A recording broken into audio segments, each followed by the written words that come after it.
In this video, we're going to break down everything a paramedic student needs to know about the cardiac axis and actually make it make sense. We'll start out with a quick review of the heart's electrical system, then build a foundation by understanding vectors in the simplest, most intuitive way possible. From there, we'll look at the causes of axis deviation, learn the quadrant method, and finally use a foolproof thumb trick that will let you determine axis in seconds on test day. These questions are fair game, so if you understand the things that we talk about in this video, you'll likely pick up some free points on test day. So let's get into it. Before we talk about axis, we need a quick reminder of how electricity moves through the heart. It starts at the SA node and moves down through the atrial tissues and then to the AV node where it is slowed down briefly.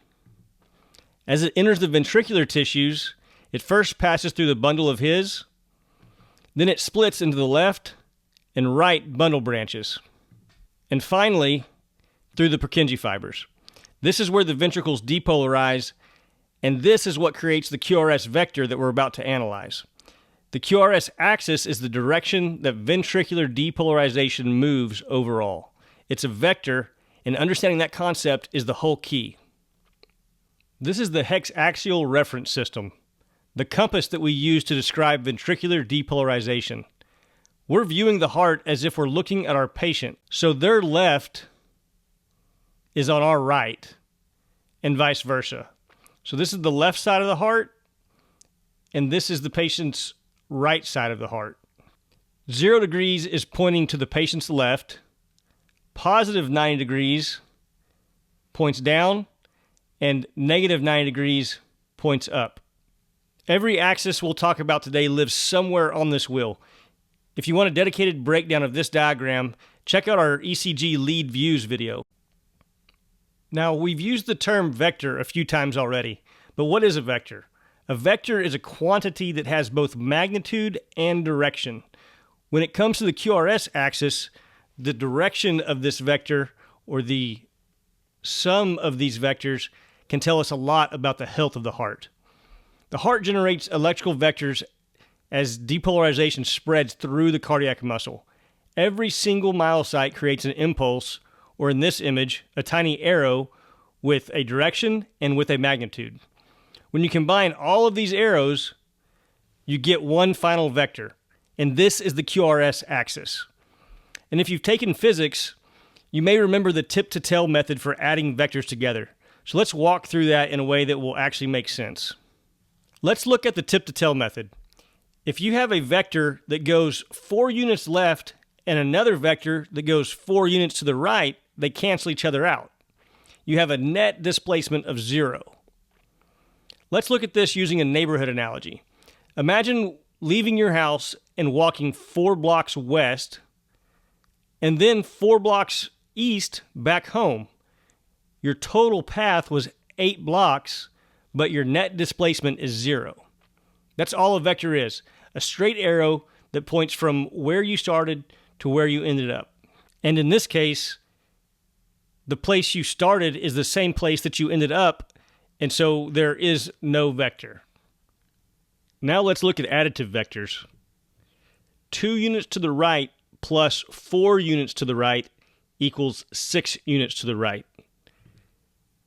In our neighborhood example, you walk 2 blocks east to talk to a friend, and then another 4 blocks east to another friend's house.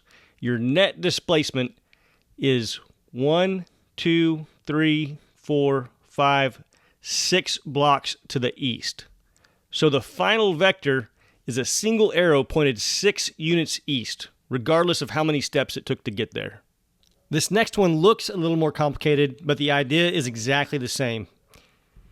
If you walk 2 blocks northwest and then 2 blocks northeast, the net displacement is straight north 3 blocks. If we go back to our neighborhood, if we start at our house and we go 2 blocks northwest to check out the EMS Education HQ Facebook Hangout, then go 2 blocks northeast to tell your friend all about it, your net displacement is exactly 3 blocks straight north from your starting location. 1, 2, 3. Again, ignore the curved path. All that matters is where you started and where you ended up. This is the tip to tail method of calculating vectors. Let's get back to the heart.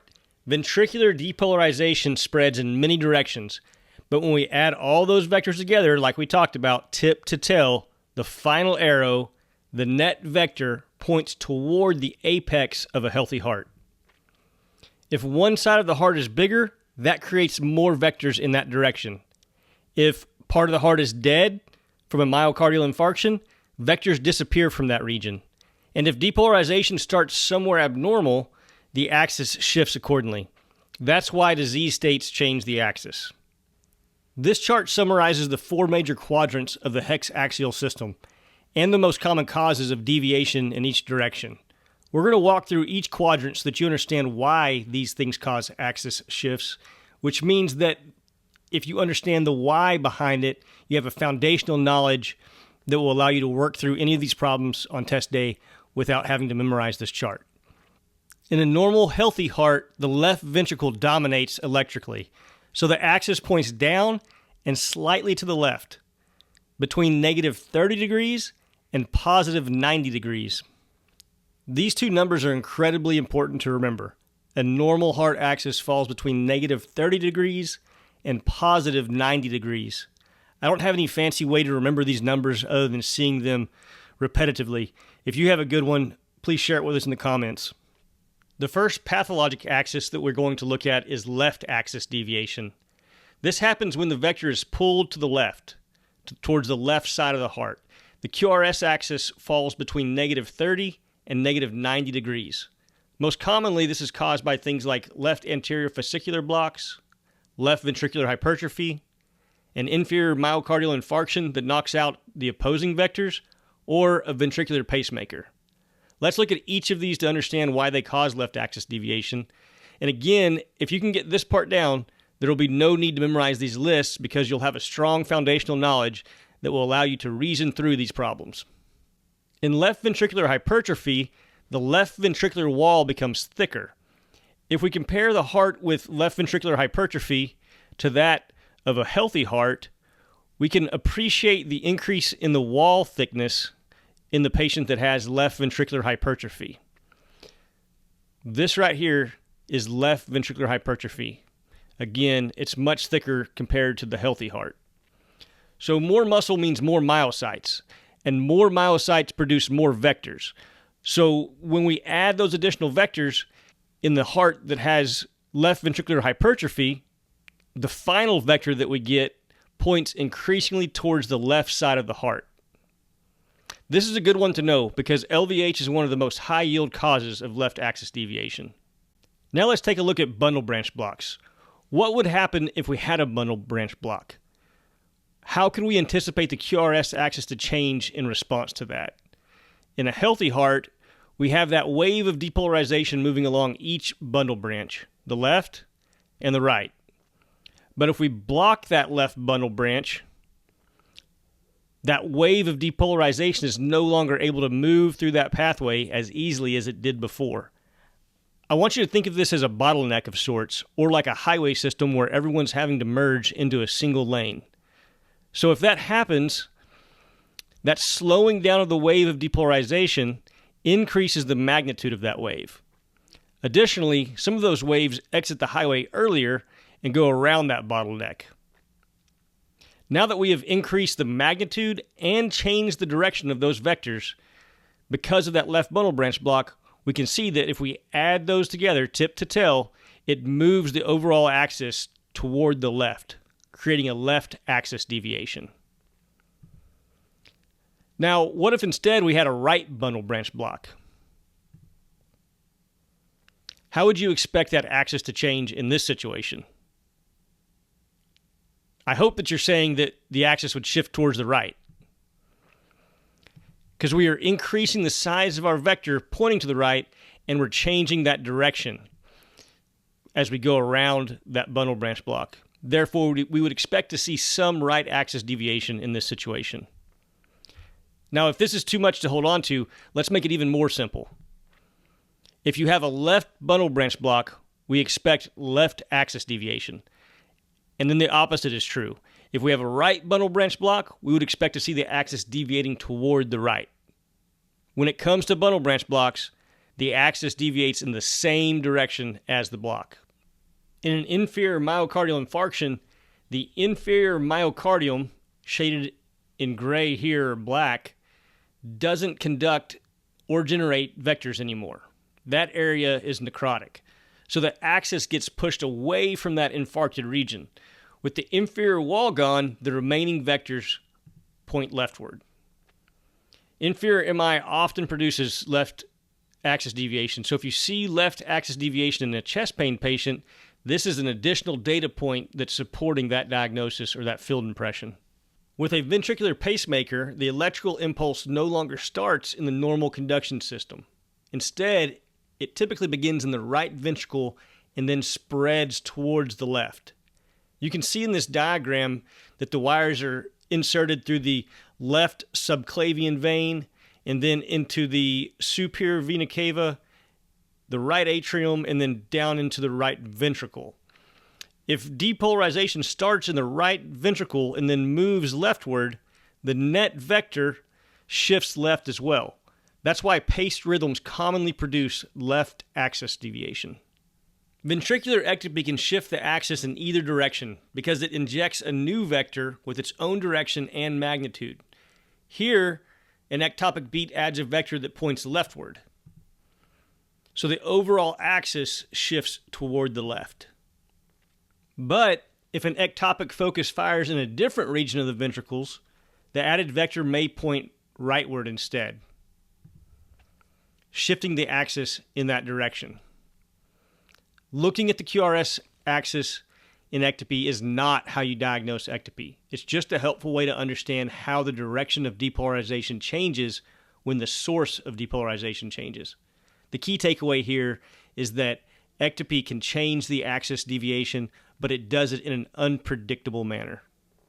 In Wolff-Parkinson-White syndrome, part of the ventricle gets activated too early through an abnormal accessory pathway, like we see here, instead of waiting to go through the AV node or being slowed down at the AV node. The most common accessory pathway that causes left axis deviation is located on the right side of the heart near the tricuspid annulus.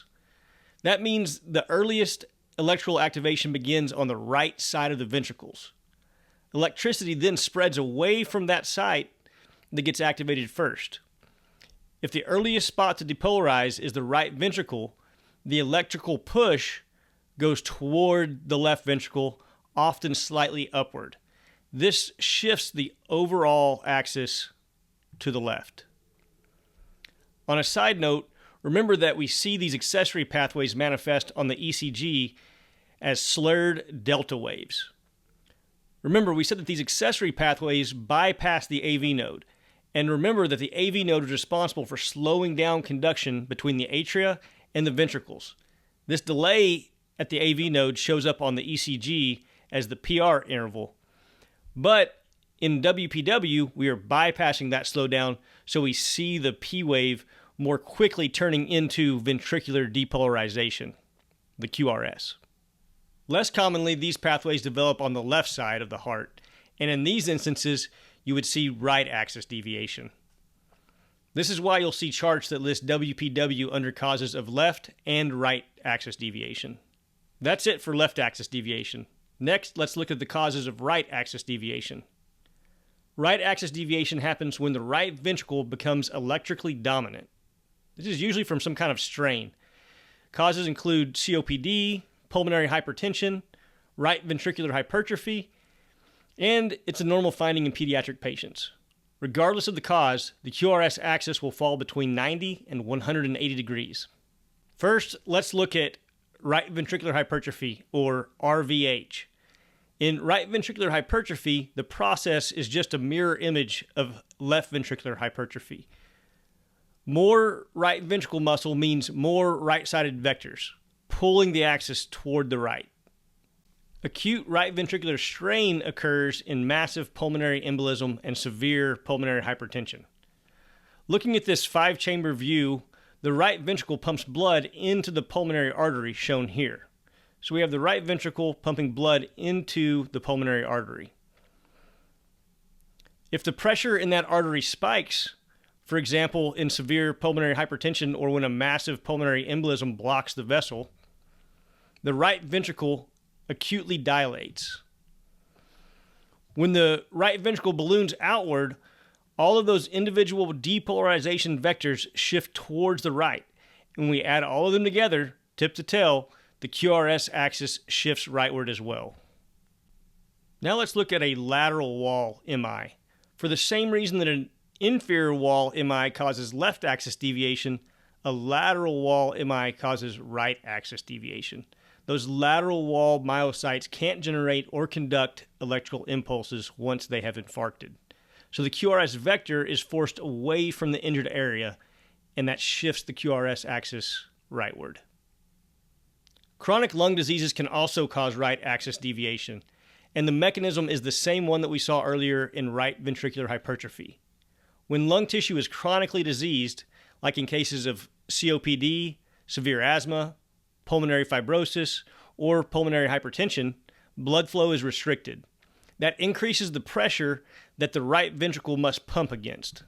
Over time, the right ventricle hypertrophies, just like your bicep would if you were cranking out some curls.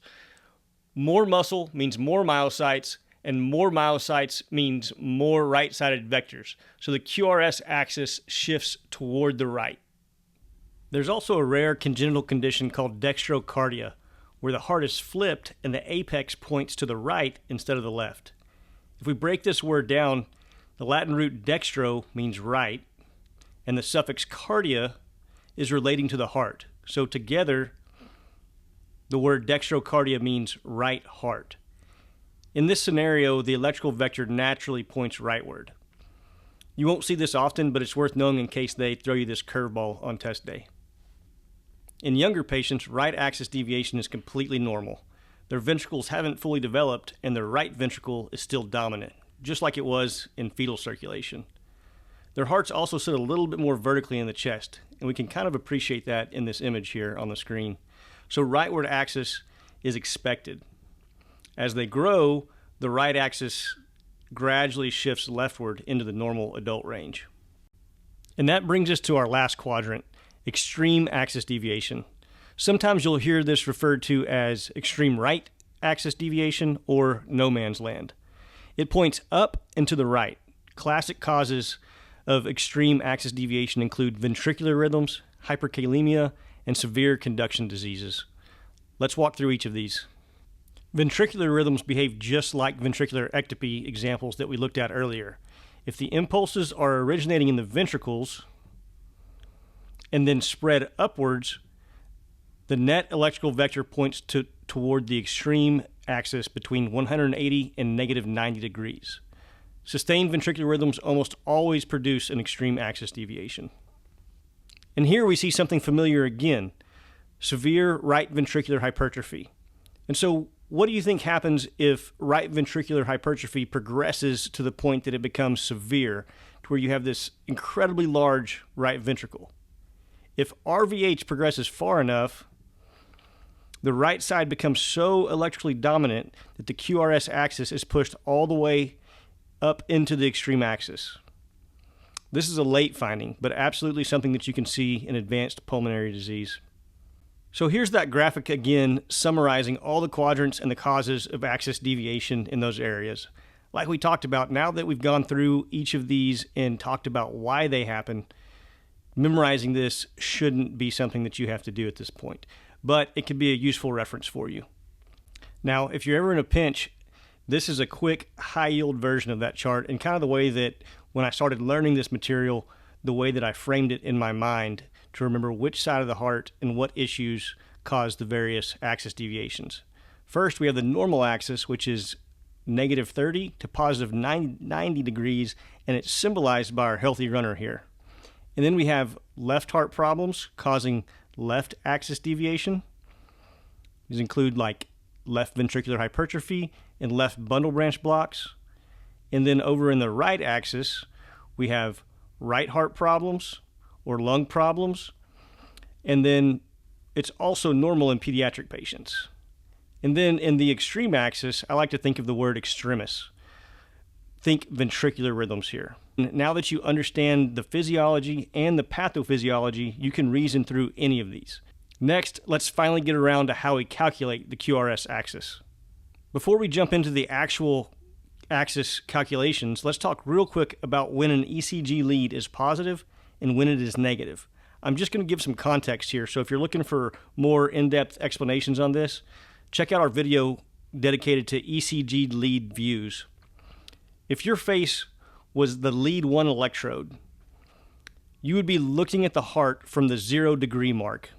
When the electrical vector moves toward your face, the resultant QRS complex on the EKG will be a positive deflection, meaning that it goes up.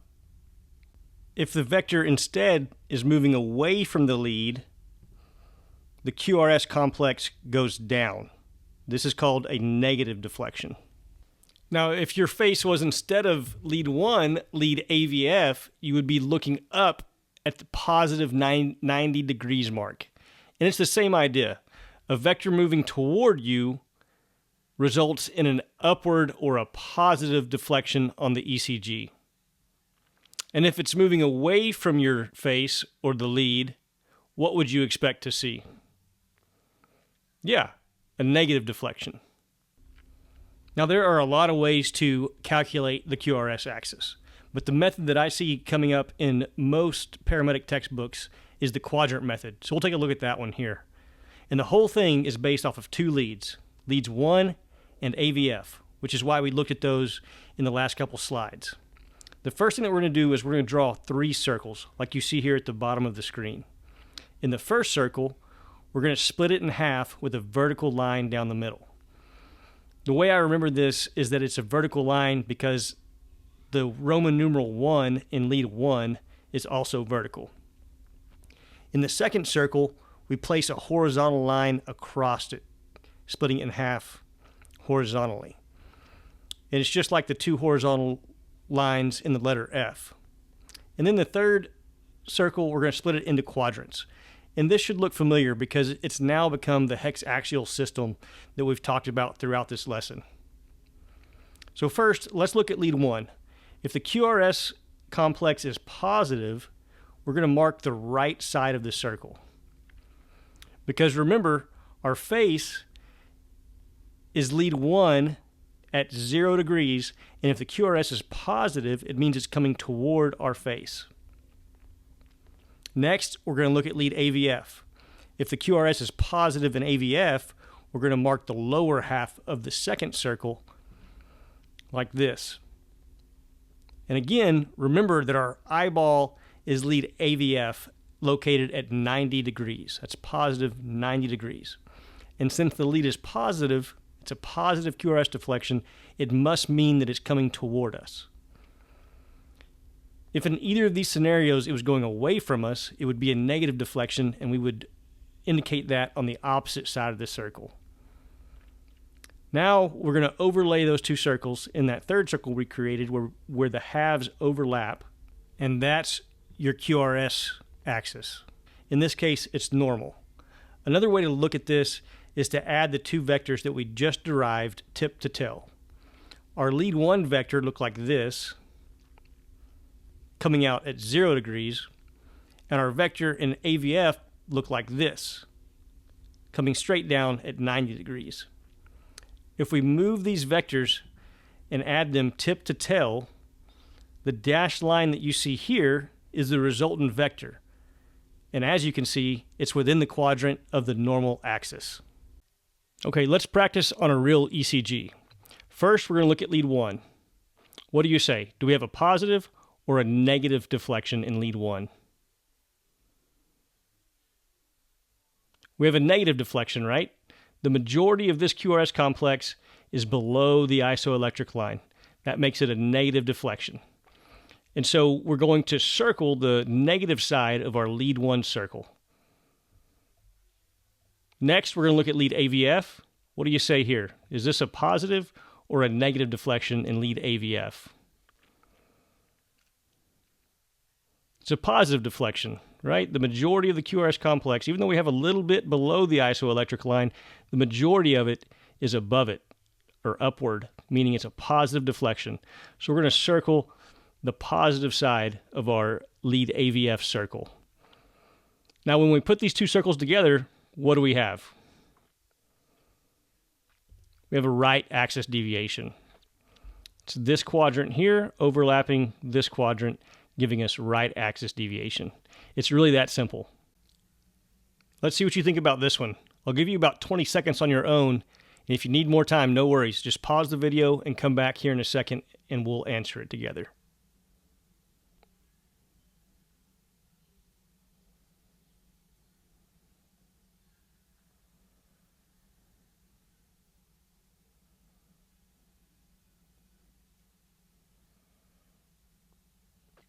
Okay, so as usual, we're going to look at lead 1 first and determine whether or not this is a positive or a negative deflection. The majority of the QRS complex is above the isoelectric line, meaning this is a positive deflection. So we're going to circle this side of our lead 1 circle. Next, we're going to look at lead AVF, decide if it's positive or negative. This looks like a negative deflection to me. So we're going to indicate that in our lead AVF circle. And then if we merge these two circles together to create all 4 quadrants, where would these quadrants, these sides that we indicated, where would they overlap? It would be up here, right? Now what quadrant, or what is our axis deviation here? This is a left axis deviation. Okay, so I promised you a super simple, foolproof method of doing this, and so that's what we're going to talk about now. We're going to talk about calculating the QRS axis using the thumb rule method. The leads that we're going to be using with this method are exactly the same that we've talked about up to this point. We're only looking at lead 1 and lead AVF. Using this method, your left thumb is lead 1 because it's on your left, and your right thumb is AVF because it's on your right. Looking at the EKG, it's easy to remember because lead 1 is to the left of AVF. So again, lead 1 is your left thumb and AVF is your right thumb. If there is a positive deflection, you're going to put your thumb up. If there's a negative deflection, you're going to give it a thumbs down. So how do we interpret this? If you have 2 thumbs that are up, meaning that lead 1 and lead AVF are both positive deflections, that's 2 thumbs up. That sounds pretty good to me. That's a normal axis. If it's your left thumb that's up, but your right thumb is down, it's good on the left. That's left axis deviation. If only your right thumb is up, that's right axis deviation. And if you have 2 thumbs down, that's no man's land. That's extreme axis. What do you think? It's a super easy way to crush these questions on test day, right? And don't be afraid to put those thumbs up while you're sitting there at the exam just to figure out these questions real quick. Again, you won't miss them if you use this thumb rule. Let's do a few quick practice problems to make sure that we cement this into your brain. So get your thumbs into position and let's give this one a shot. So we're looking at lead 1. Is your left thumb up or down? It's up, correct? This is a positive deflection. Therefore, our left thumb is in the up position. What about lead AVF? Is your right thumb up or down? This is a negative deflection, so our right thumb is down. Now we have our left thumb up and our right thumb down. What is this axis? This is a left axis deviation, correct? Because only our left thumb is up.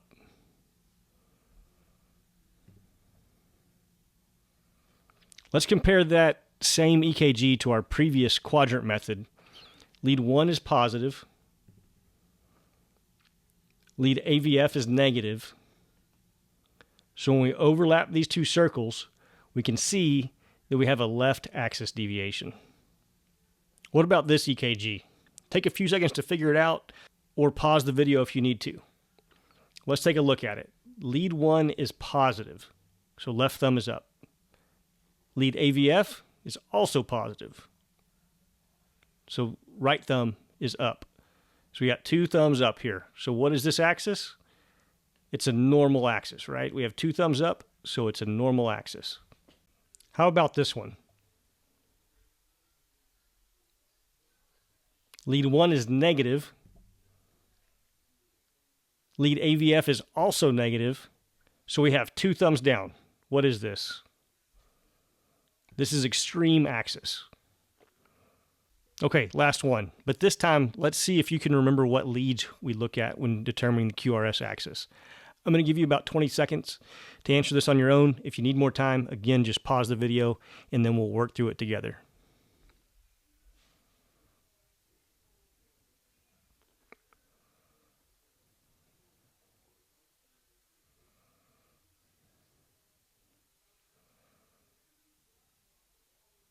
Okay, remember, it's always lead 1 and AVF. 1 and AVF. Leads 1 and AVF. So if we look at lead 1, it's negative. Our left thumb is down. AVF is positive, so our right thumb is up. If our left thumb is down and our right thumb is up, what is this? It's right axis deviation, correct? And last but not least, I just wanted to point out where you'll see this on your 12-lead ECGs. Notice that the readout gives us the P, QRS, and T axes. We're concerned about the QRS axis, and it's in the middle of these. So we have our P, QRS, and T axes. Be cautious relying too much on this number for diagnosis. It's always super simple to confirm manually with your thumbs. Let's just do that right now. So 25 degrees is between negative 30 and 90 degrees. So this is a normal axis that it's showing us here. Let's confirm that again using our thumbs. Our left thumb is up, looking at lead 1, and looking at lead AVF, our right thumb is also up. I've got 2 thumbs up.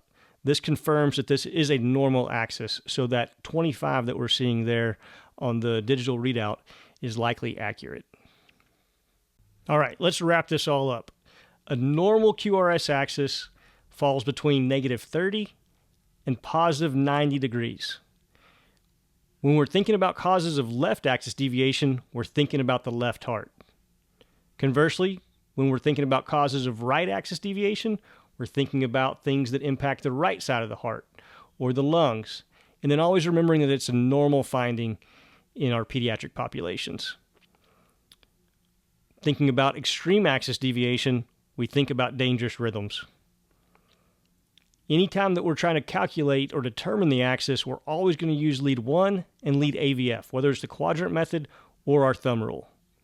Looking at our thumb rule, if we've got 2 thumbs up, that's normal. Only 1 thumb up, you're deviating. It just depends on whether it's your left thumb or your right thumb that's up. Got 2 thumbs down, that's no man's land. We're thinking about ventricular tachycardia or hyperkalemia. And that's it. That is the QRS axis. If you just remember the information on this slide, you should be well prepared to score points with any of these axis questions that you're given on test day.